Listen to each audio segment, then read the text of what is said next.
Penguin Random House Audio presents Fundamentally by Nussaibah Younis. Read for you by Sarah Slimani. Prologue, September 2019. It wasn't ideal, navigating the Zagros Mountains on a freezing September night, wearing a trouser suit and ballet flats. The cracked corpse of a river marked the way through the Iraqi-Turkish border. My handbag slipped off my shoulder as I struggled over uneven ground.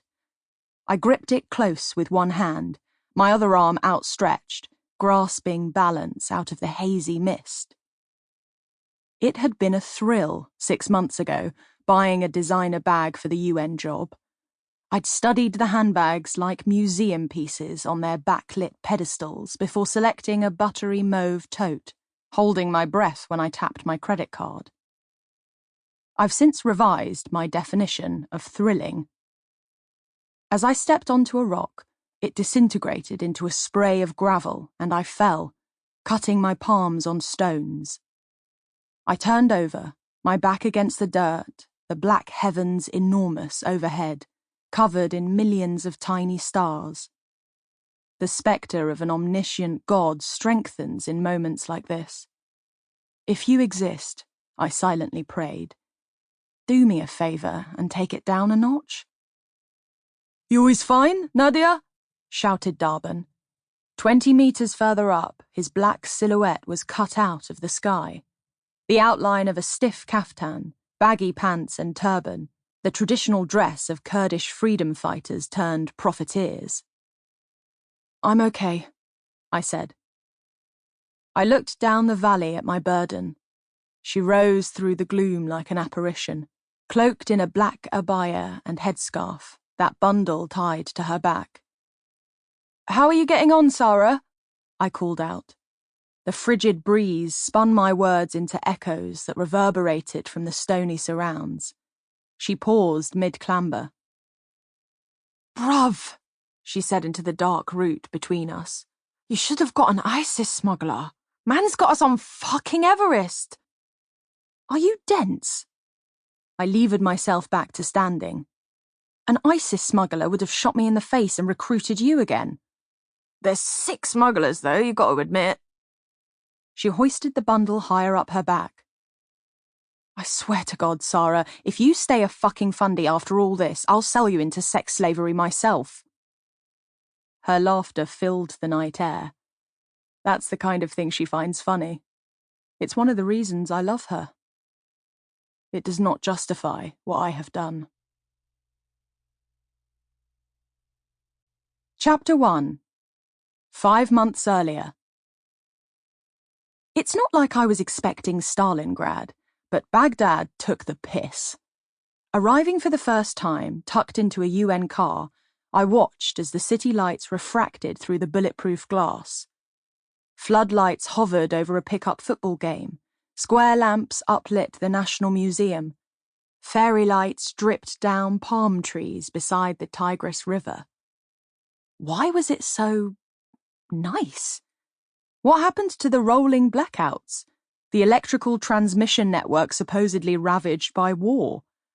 Hadn't I donated to help the Iraqi women giving birth in cowsheds lit by the flame of a single candle?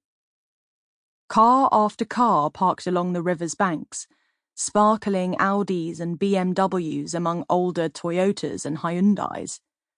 I'd thought I was a high roller, leaving London halfway through a monthly travel card. Young men unloaded fold-up chairs, shisha pipes and portable barbecues, setting up by the water's edge.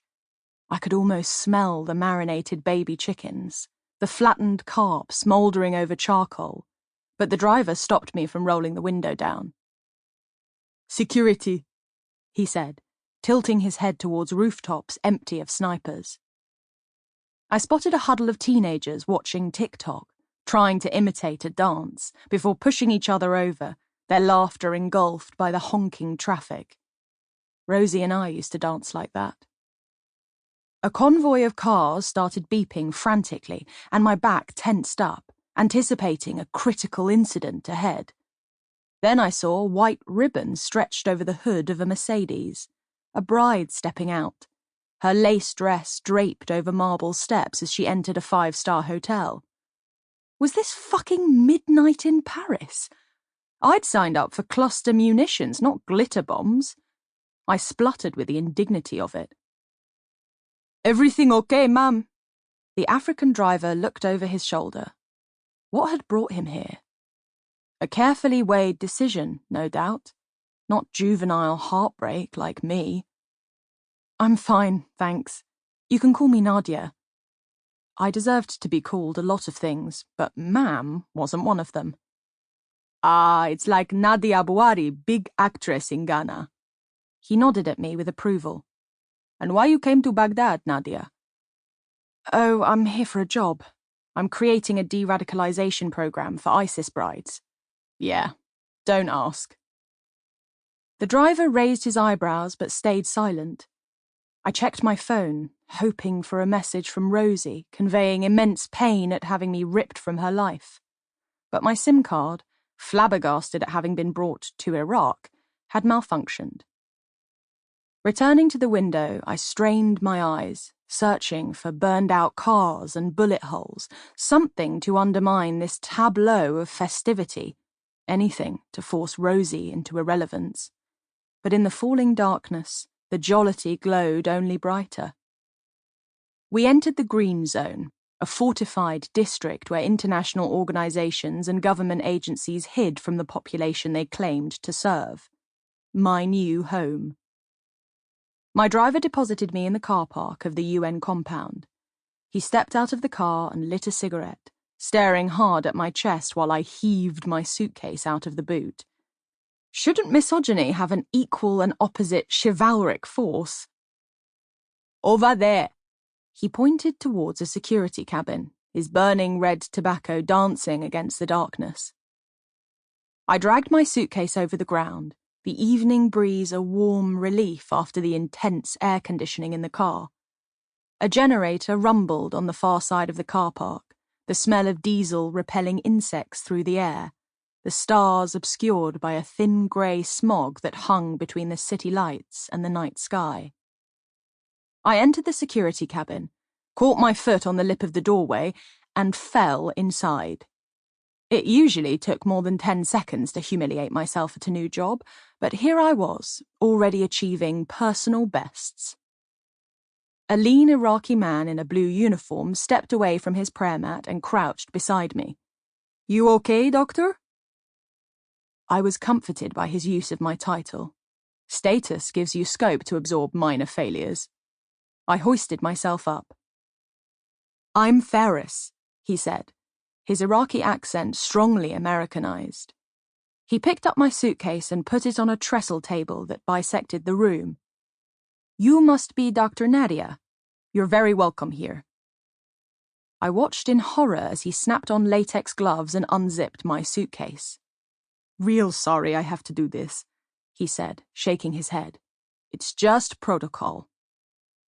He used his hand condoms to remove every item in turn. A copy of Cosmopolitan, the headline screaming, "Everything you need to know about rimming." Scores of enormous black underpants interspersed with a few sexy transparent ones. A lilac bullet vibrator, which he unscrewed until a AAA battery shot out. A backup pack of AAA batteries. I pulled out my malfunctioning phone and pretended to text, my ears throbbing with shame. My ears were familiar with the feeling. When I was a teenager, my mum found a Just 17 magazine hidden in a Quranic exegesis textbook in my bedroom. She lay in wait as I returned from school. "This is disgusting, Nadia!" She waved the naked torso of Pacey from Dawson's Creek in my face. "How can you read such filth?" "I don't read it. I look at it while holding an electric toothbrush to my clit." "It's the other girls at school," I said, inching back towards the door. "I'm only trying to fit in. I don't enjoy it." Evoking the mysterious dangers of peer pressure normally worked on Mum. "If they jumped off a cliff, would you follow?" she said. It was her favorite. Sample complete. Ready to continue?